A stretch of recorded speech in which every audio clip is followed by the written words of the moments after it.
Começa agora mais um Planeta SPM. Eu sou o Gregório Jung e hoje vamos falar sobre um assunto presente no cotidiano de todo mundo, a comunicação. Ela faz parte de todas as relações entre as pessoas. Eu, por exemplo, estou me comunicando com vocês agora, mas uma comunicação é muito mais complexa do que uma simples conversa. E para falar sobre isso, temos aqui no estúdio a fonoaudióloga Leni Quirilos. Bom dia, Leni, tudo bom? Bom dia, Greg. Bom dia a todos. Para lembrar, estamos ao vivo no site da SPM. Se quiser participar, envie sua pergunta na página da Agência de Jornalismo da SPM-SP no Facebook. Antes da gente começar a nos comunicar, Leni, vamos passar uma matéria sobre a sua trajetória. Leni Quirilos é fonoaudióloga pela Universidade Federal de São Paulo, especialista em voz pelo Conselho Federal de Fonoaudiologia e professora doutora dos cursos de jornalismo e especialização em voz da PUC. Ela desenvolve trabalhos com emissoras de televisão e rádio, além de treinamentos em empresas, todos com foco na área de comunicação. Também ministra cursos na Associação Brasileira de Comunicação Empresarial, a ABERJ. Leni ainda organizou os livros Expressividade e Fonoaudiologia e Telejornalismo. E é coautora de livros como Voz e Corpo na TV, a Fonoaudiologia a Serviço da Comunicação e Comunicar para Liderar.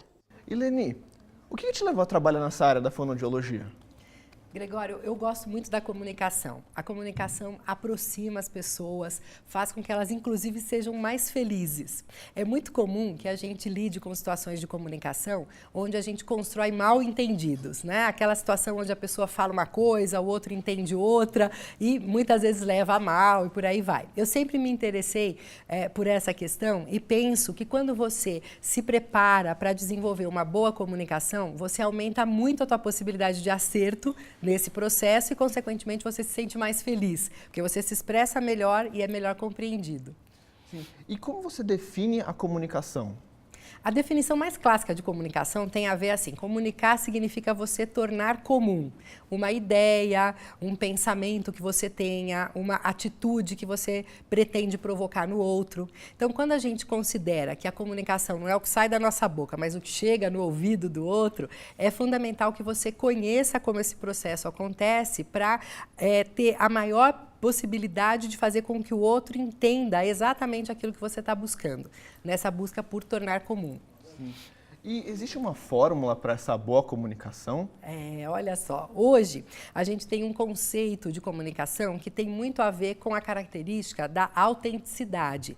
Hoje o bom comunicador é aquele que consegue utilizar recursos, às vezes técnicas, que mantém o seu estilo natural, a sua marca pessoal. Então essa busca é fundamental para que a pessoa se coloque de uma maneira com mais credibilidade, com mais veracidade. Para isso, claro, é fundamental ter um bom conhecimento do assunto e buscar desenvolver, Gregório, uma atitude comunicativa que vai muito além da fala, que tem a ver com a escolha das palavras, tem a ver com o que a gente chama de comunicação não verbal. O corpo se comunica muito. Então, aí, uma busca para que esses recursos aconteçam de uma forma natural e assertiva. Então o corpo fala, é isso que você quer dizer? Nossa, eu diria para você que o corpo grita, tá? Porque funciona assim, quando a gente se comunica, a gente emite sinais.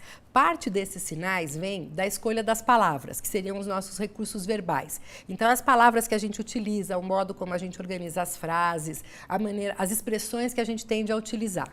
Parte dessa percepção vem do que a gente chama de recursos vocais, que tem a ver com o tom de voz que eu utilizo, com a forma como eu articulo, com a modulação que eu faço, com a minha velocidade de fala.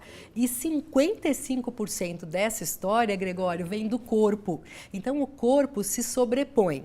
É sempre importante a gente buscar a harmonia, a coerência entre os três grupos de recursos. Mas quando existe qualquer tipo de incoerência nessa história, o corpo se sobrepõe, porque é a nossa comunicação mais primitiva. A gente tem menos possibilidade de interferir na resposta que o nosso corpo dá, expressão facial, postura, o uso dos gestos, então ela se sobrepõe. Por exemplo, imagine que você me entregue um presente agora, aqui no meio do nosso programa, a hora que eu vejo a caixa lá com um laço, aquilo vai gerar em mim uma certa expectativa, nossa, o que será que é?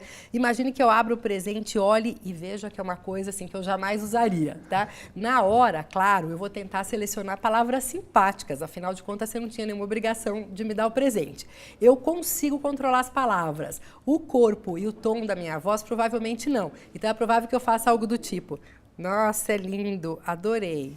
E aí, apesar das palavras serem positivas para cima, o modo como eu falo, a expressão do meu rosto vão te demonstrar claramente que o presente não agradou muito. Bom, espero te dar um presente bom, então eu vou saber quando é. Você vai já perceber, né? Sim, isso mesmo. E vários especialistas, eles afirmam que hoje a gente vive na época da tecnologia, na era da tecnologia.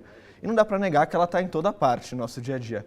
A tecnologia, na sua opinião, ela ajuda ou atrapalha a comunicação? Se a gente considerar, puxa, a possibilidade de transmitir mensagens de uma maneira ágil pra caramba, bastante rápida, às vezes para um grande número de pessoas, claro, a contribuição é inegável, a gente não pode deixar isso de lado. Por outro lado, a gente tem que considerar o seguinte, a escrita, Gregório, ela não foi feita para a gente se comunicar. A escrita começou lá atrás com a intenção de registro. Eu matava lá os mamutes e eu queria colocar lá na parede da caverna, né, o tanto de mamutes que eu tinha matado, eu ia lá e marcava. A escrita começou assim. Então, ela é muito mais limitada do que a fala. Eu tenho muito menos recursos na escrita.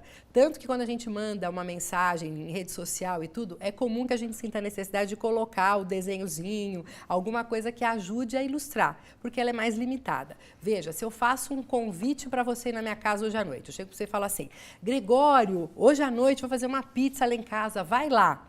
Eu te convidei de um jeito animado, interessado, envolvido e você vai sentir vontade de ir. Imagine que eu estou falando com você e chega alguém aí do teu lado e fala, o quê? Pizza hoje? Aí eu viro para a pessoa e falo assim, vai ter pizza lá em casa, vai lá. Eu fiz o mesmo convite, mas o modo como eu falei mudou completamente e é claro que se essa segunda pessoa tiver um mínimo de sensibilidade, ela vai se tocar que não é para ela ir. A pessoa que resiste a isso e se baseia só no verbal é a famosa chata, né? A pessoa que vai lá, apesar do convite ter sido assim. Na escrita, você nivela esses dois convites, então você tem menos recurso. Agora a gente vai para um intervalo e no próximo bloco a gente vai conversar sobre a importância da comunicação no mercado de trabalho. Até lá!